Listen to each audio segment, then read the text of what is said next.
Well, Ralph, I think it's time to talk about the elephant in the room. Wait, what?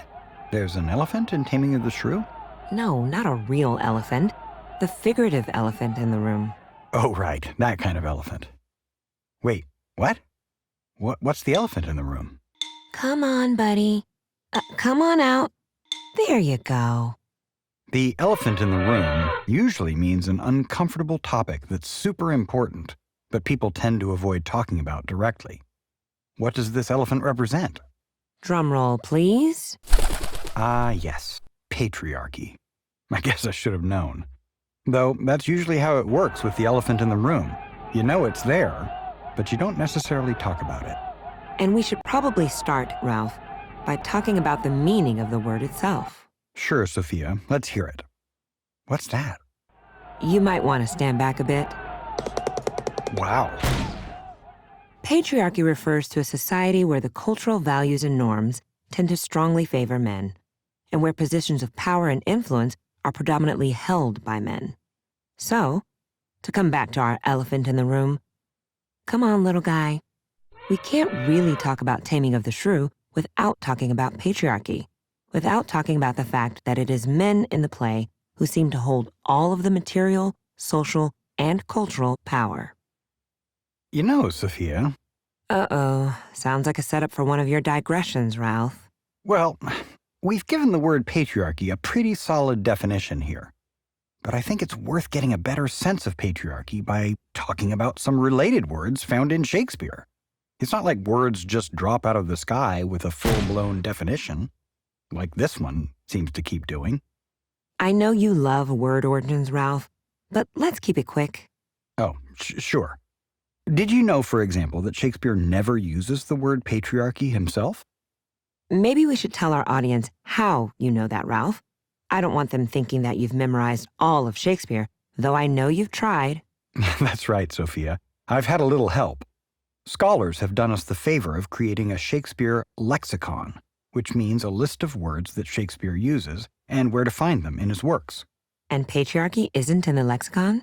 Nope.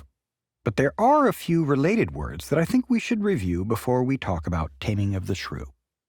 You can get as close as patri, but then the first word there is patrician. Patrician was a title for a nobleman in ancient Rome. And yes, they were all men. So this word, too, is about men in positions of power. And as you can see on the page, patrician is used by Shakespeare in two of his Roman plays, Coriolanus and Titus Andronicus. So you might say patrician was kind of a Roman word for patriarch. Exactly. Now, check out the next word in the lexicon. Patrick. That's right. It's a reference to St. Patrick. The same one from St. Patrick's Day? Right. He's said to have brought Christianity to Ireland. So he's one of the Christian patriarchs. That's right. And what's even more interesting is that the name itself, Patrick, is a kind of nickname for patrician, as this particular Patrick was technically a Roman when he brought Christianity to Ireland. Wow. Where does Shakespeare refer to Patrick? Well, let's see. 3 places in Two Gentlemen of Verona, and once in Hamlet. Let's go to the next one. Are there going to be a lot of these, Ralph? Just 3 more. I'll be fast. And 2 of these words start getting us even closer to the idea of patriarchy in Taming of the Shrew. Patrimony. Property inherited from one's father or passed down from ancestors. That's right. And you can see here that this word is used in Taming of the Shrew, when the fake Lucentio asks his fake father to exchange his patrimony, meaning everything he would inherit from his father, for Bianca's hand in marriage. The word itself goes even farther back, where it specifically meant the land and wealth of the Christian patriarchs. So patrimony was the process for making sure that the land and wealth of the patriarchs stayed within the control of the church. Well, there's certainly a lot of concern about inheritance in Taming of the Shrew. That's right. And we'll talk more about that in a minute. What's next? Patroclus, friend of Achilles in Greek myth. I remember that guy. He's in Homer's Iliad. Right. And as you can see here, Shakespeare made him a character in one of his Greek plays, Troilus and Cressida. But he doesn't have anything to do with the patriarchy story, does he? Well, just with his name. But where Patrick was connected to the Roman title of patrician, Patroclus is a Greek word with two parts, pater, meaning father, and kleos, meaning glory. So his name means something like glory of the Father. Exactly. So it's another word having to do with the importance and power of the father. Okay, Ralph, what's our last word from the lexicon so that we can get back to Taming of the Shrew? The next word in the lexicon is patron, defined as he on whom another depends, in whose protection or dominion one lives. Well, that's a pretty familiar word, like patron of the arts. Exactly. And what is a patron of the arts? Well, it usually refers to wealthy people who give money to the arts so that artists can make a living. Right, so the artist depends on the protection and support of the wealthy donor, of the patron.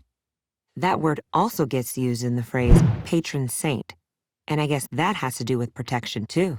Excellent. Actually, the oldest meaning of the word patron goes back to the Christian tradition and the idea that the Christian patriarchs, the saints, served as protectors of us regular folk.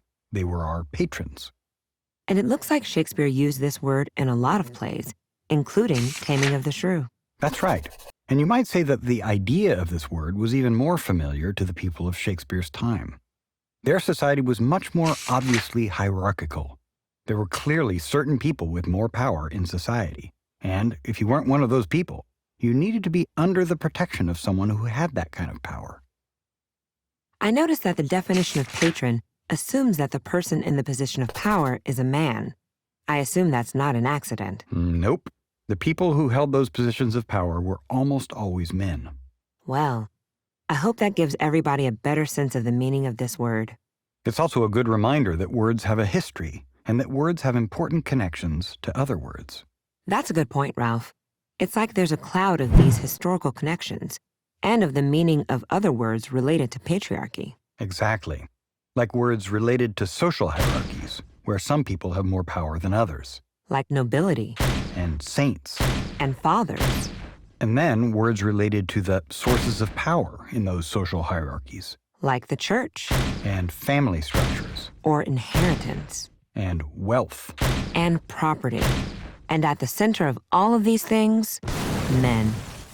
Of course, the harsh realities of patriarchy can be found in a lot of Shakespeare plays. That's right, Ralph. In Romeo and Juliet, it's an important feature of the plot that Juliet's father is supposed to decide who Juliet will marry and when, even at her very young age. And then there's Ophelia in the tragedy of Hamlet. She suffers from a lack of agency in a situation where her father, brother, and Prince Hamlet hold much more power than she does, simply because she's a daughter, a sister, a woman. Then there's Lady Macbeth, a famously strong female character who nonetheless has to manipulate her husband into killing the king because men have the power that's recognized by society. Even one of Shakespeare's comedies, A Midsummer Night's Dream, opens with a pretty stark instance of patriarchy, when the Athenian nobleman Aegeus asks Duke Theseus to force his daughter to marry the man her father has chosen, or have her put to death.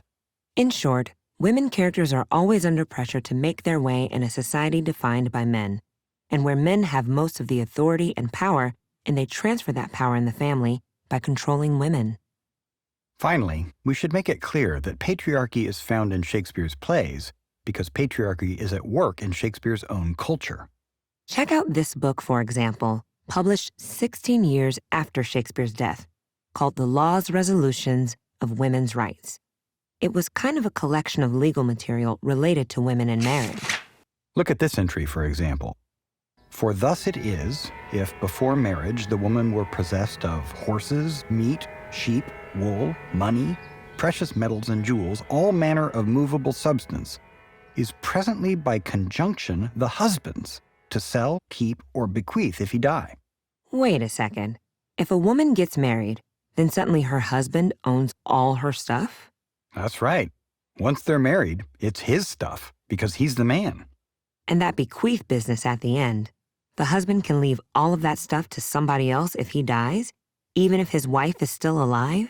That's right. Actually, if he doesn't say in his will who should get the stuff, then his next male relative gets all of it, and not his wife. Wow. Makes it sound like marriages were more about property than anything else. That's right. And with that, I think we're finally ready to talk about patriarchy in Taming of the Shrew. The main story is about a woman named Kate, whose father's trying to marry her off.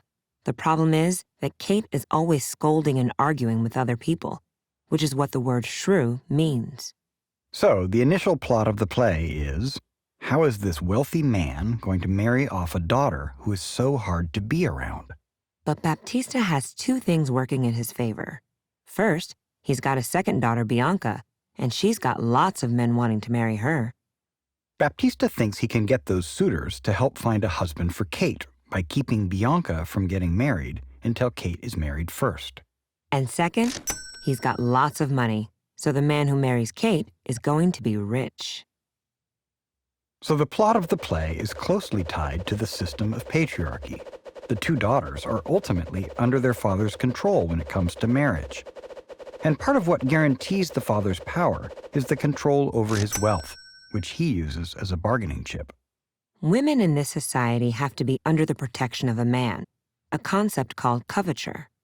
So women are either at home with their father or in a new home with a husband. And no man who is trying to improve his social standing will marry a woman without the wealth that comes with her. But there's another side of this patriarchal system that we find in that other word in the title, taming. It's not just that women have very little control over their futures. It's also that women are expected to behave in a certain way. Kate is not fun to be around, but potential suitors are even more worried about having a wife who isn't obedient. So Baptista succeeds in finding Kate a husband, Patriarchy. But now the audience wants to see if Patriarchy can tame her. As Patriarchy tells Kate at the end of his first conversation with her, "Thou must be married to no man but me, for I am he and born to tame you, Kate, and bring you from a wild Kate to a Kate conformable as other household Kates." By the end of the play, Patriarchy seems to have succeeded as Kate preaches to the other women about the importance of obedience to their husbands. She ends her long speech saying, "I am ashamed that women are so simple, to offer war where they should kneel for peace, or seek for rule, supremacy, or sway, when they are bound to serve, love, and obey." Wow. Women should serve, love, and obey. Sounds like a pretty strong recommendation for patriarchy, for the power of men over women. It sure does. Based on Kate's speech, patriarchy isn't the elephant in the room that everybody's ignoring. It's like Kate has proudly invited the elephant onto the stage to take a bow. But do Kate's lines have to be read as the moral of the story? When it comes to the play's attitude towards patriarchy, some people argue that you have to consider the overall effect of the play, and not just Kate's speech. In other words, the shrew might not be as tame as you think. That's the kind of question you'll have to decide for yourself.